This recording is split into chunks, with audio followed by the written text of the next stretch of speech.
Hey everybody, thanks for tuning in again to my YouTube channel. This is Justin here, aka Demonic Sweaters, and hopefully this video is coming out okay and you can hear me good. If the fan kicks on, you're probably going to hear that a bit on my laptop. It's a bit loud and I'm using the built-in microphone on my laptop, so I do apologize for that.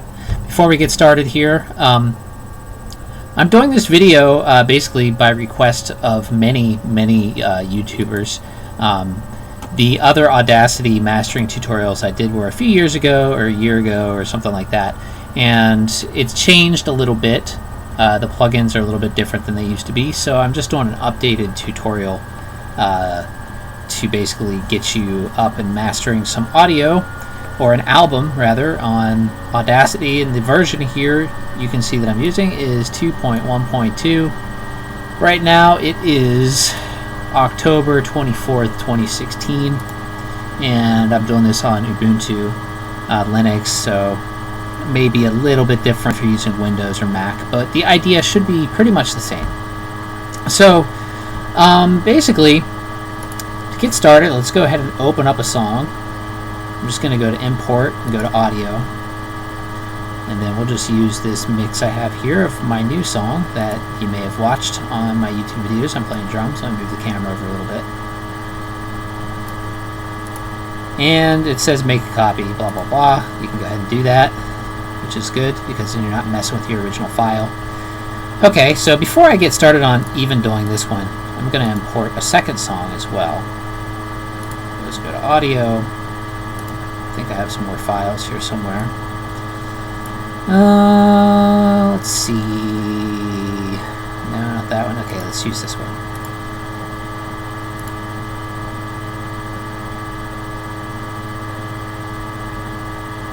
And that one is already pretty damn hot, but I'm gonna go ahead and use it anyways. A lot of the stuff I'm using Mixbus now when I record, and so Mixbus has really good compressors and limiters built in, and the mixes come out practically mastered.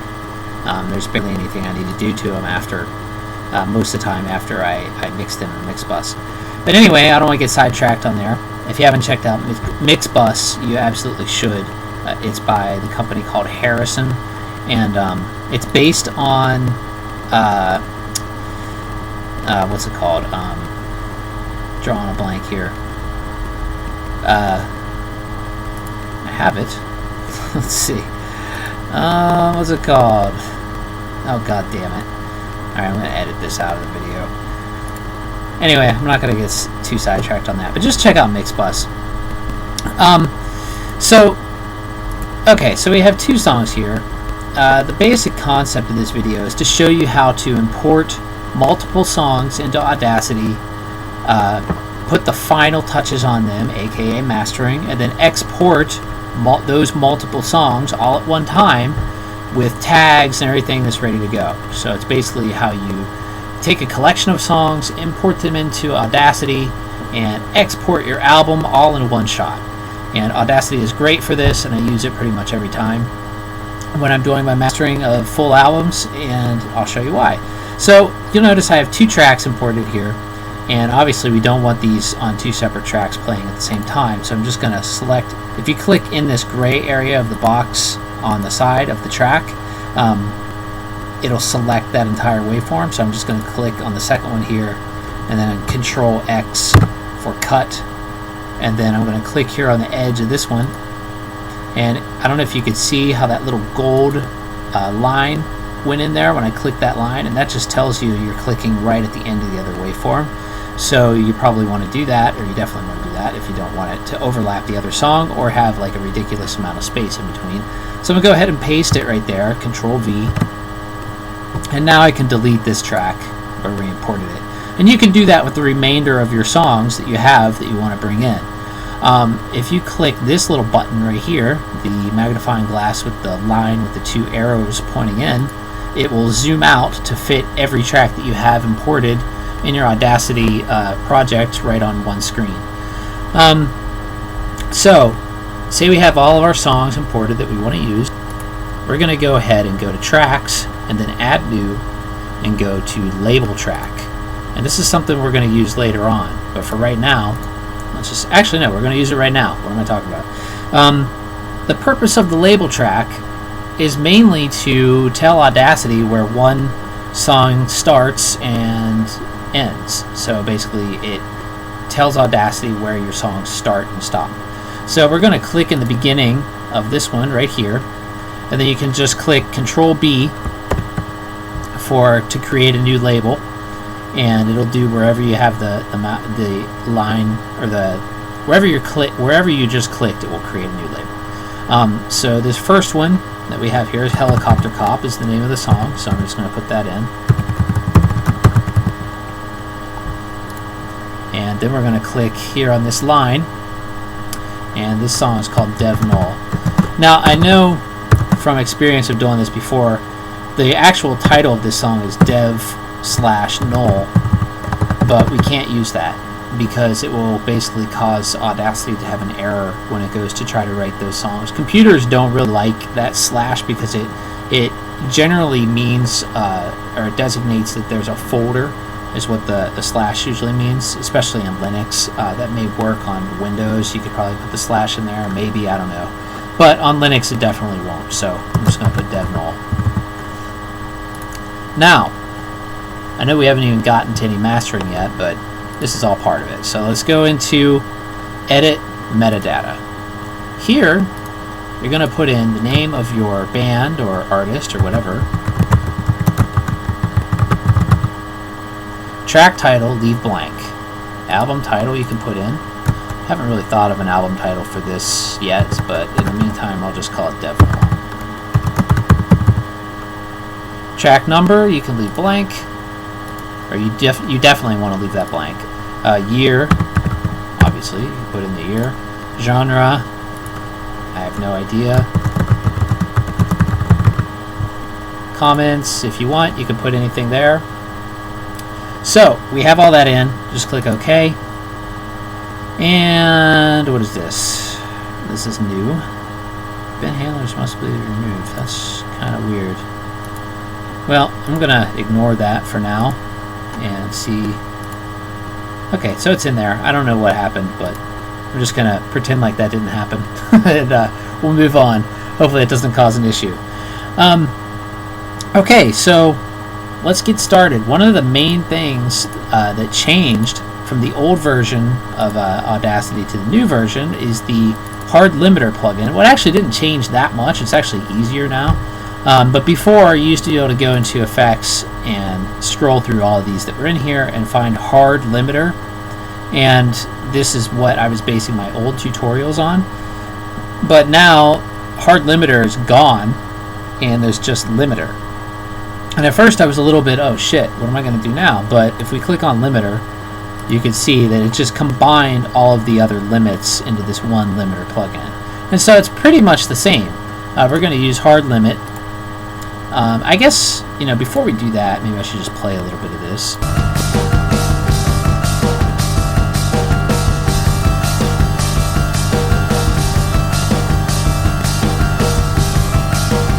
And as you can see, it's already pretty loud. So I'm not going to be doing a whole lot on here. Most of the recording software that you use today that is available is so advanced that if you mixed it correctly, there's not a whole lot that you need to do in the mastering process other than basically make everything even. Of course, this isn't always the case, but this is the case with these two tracks that I'm using right now. However, I do realize that's not the best tutorial for people that are wanting to do EQs and things like that, but unfortunately I just don't have any tracks like that that need that much work done to them. The only thing that's a little bit strange on this one, and I noticed this after I recorded the song, is shit, I don't know why my Wi-Fi keeps doing that. Is there's some DC offset here, and I think this is due to just one of the synth plugins that I used. And since it's only on one channel, I guess I could try to remove that, but I don't know if that would actually help anything or not, because it seems to sound okay. It's not really a big deal. It doesn't bother me. But if that were like really extreme and like you had like only stuff down here and nothing up on the top, then that could be a problem and make things sound really kind of funky. But I'm just going to leave that alone. And kind of ignore the DC offset on that. DC offset, that just means it's offset in a, one particular direction of the wave form, because it's basically a current. Like all waveforms are like, the cycles of a wave that go up, positive, and then down, negative. And so this is like more negative than positive, so that's what makes it DC. Anyway, okay, so if you want to select just one song, all you have to do is just double click in the area of that one song, and it will automatically select that whole area. And we're going to go into the effect, we're going to go to plugins, find my limiter again, and now it's already set to hard limit. This is already set to how I had it before, and let me explain this a little bit. Input gain, this is basically how hard you're going to push the limiter, how much gain you're going to put in there. If you leave it set at 0, which is what it will be when you first open up the hard limiter program, or plugin rather, it will basically only be a protection limiter. And what I mean by that is anything that's going over 0 dB, it will limit that. But it's not going to actually push it any hotter or any louder to make your waveform any louder, or like a louder volume. But I do want to make it a little bit louder because this is 2016 and everybody tries to get their tracks to be ridiculously loud, and I am not immune to that trend. So I'm going to go ahead and put in 2 dB here. Limit 2. This is, I'm not sure why you would ever set this to anything but 0, but if you wanted to, you could. You could go limit to -2.9, and basically it would drop that limit down to 2.9, or the level rather. But we're going to leave that at 0. Hold is at 10, and that basically just means, I think that's the release in milliseconds, so how quickly that limiter drops back down after it limits the signal. And I've never changed that from 10, and it's always worked fine for me. Apply makeup gain. This would be, I guess, if you were limiting below 0 dB, you could apply the makeup gain and put it back up to 0 dB, but I don't know. That's another one that I've never used because I've never had a reason to. I just leave it at 0 and then push the input. Which is basically what I was doing with the old plugin. So basically that's all. You just put in your amount here, and depending on how much you want to push your track will determine the number. 2, I don't want to push it too much because it is already pretty loud and pretty hot, as you can see. So I'm just going to go ahead and click OK. It's going to process that track.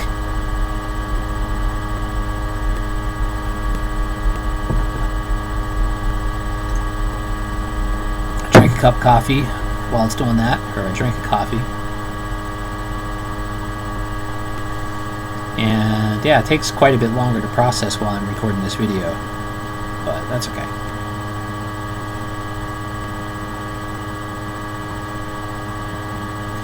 Alright, so we zoom back in here.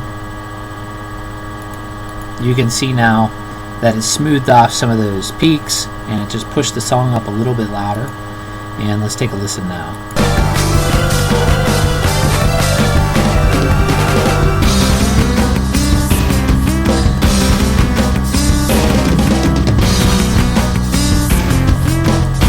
So that's pretty loud. This song, when I go to finally do the album, I'll probably do a little bit more mixing to this track. I'm pretty happy with it right now, but it also could use, I don't know, there's a couple little things in there that I think it could use as far as like EQ and things like that, but that's something I'll do at a later date. So yeah, I pushed that up just a little bit. I didn't give it too much of a push because I really didn't need it. Now here, I'm not sure why this happened, but it looks like we lost our separation of those two tracks, which is okay. That doesn't really matter that much, because what's going to happen... Did we? Yeah, we did. That's weird. Let me just undo what I just did. Huh. Not sure why that happened. If you see what I mean, it deleted that little, you know, there's a little marker there. Not marker. Oh, I know why. Because I clicked on it. If you click, this is a weird Audacity thing. I don't know if it's supposed to be this way, but if you click right on this line, it makes it go away. So Control-D will undo. So let's go back in here and double click this. We'll go back to our limiter plugin. Let's just redo what we just did. You can just go to repeat limiter, and that will do the exact same thing that it just did. Any effect that you do and any parameters that you put in there, the last one that you do in the effects menu will have that on the top, and it'll say repeat. And if you just click that, it'll do the exact same thing that it just did. So let's let that finish.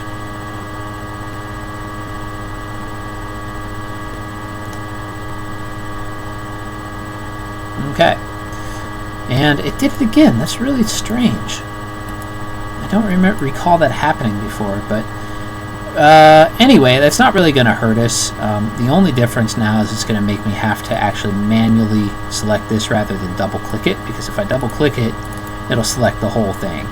But we can select the beginning where it exactly was due to this marker that we made there earlier, so that tells us the right place to click. So we'll just go ahead and use that. Now for this second song, you know what? I don't even think I'm going to do anything to it because it is pretty much really hot already. Let's go ahead and take a little listen here.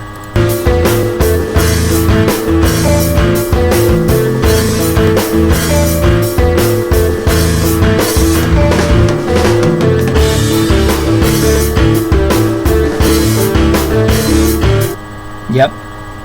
Pretty damn hot. No need to master it any more than it's already there. It's fine. So, and that's another thing. You should always have like the thought that sometimes you just don't need to do anything. Just because you haven't done anything to the track doesn't mean you have to. It may already sound good, and computer software is so good at this point that, like I said, a lot of times when you're mixing and you export from the software that you mixed in, many times now it comes out sounding great right from the mix. A lot of times they'll just do very minimal things to it post-mix. But regardless of that, you still can, you know, come into Audacity and put the final touches on it. Say you want to do some EQ or whatever. But say you just you went ahead and imported all the songs that you want to import, and you're ready to go ahead and make your album. Now all you need to do is you just go up here to File, and you go to Export Multiple. And we're going to go ahead and select FLAC files, because FLAC is an uncompressed file format, much similar to WAV, but what I like about it is it allows you to write tags into the file the way that an MP3 will. So that's one thing I really like about it, and I don't know, a lot of people use FLAC now, so we could just go ahead and select our folder. For right now, I'm just going to, what am I going to do? Go to,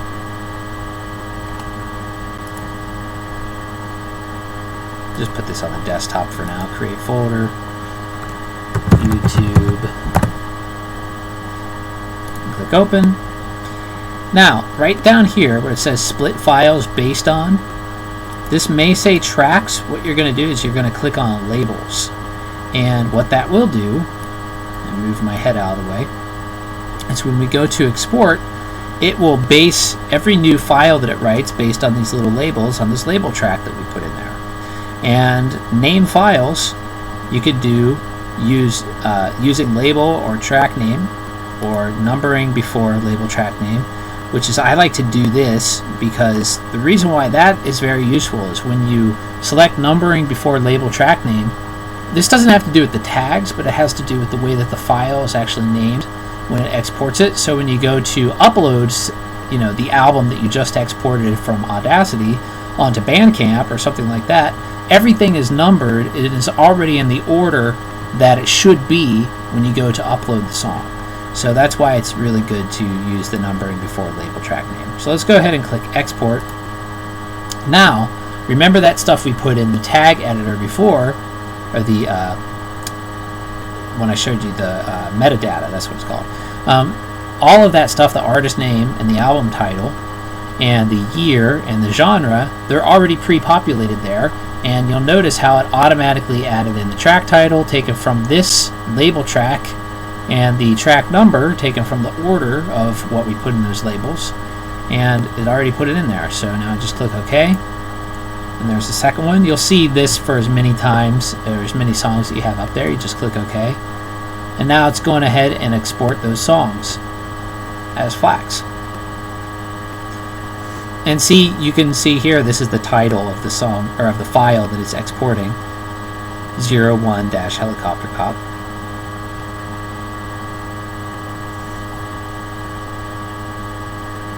And now it's exporting the second track. This Wi-Fi thing is driving me crazy. I think my router's going bad.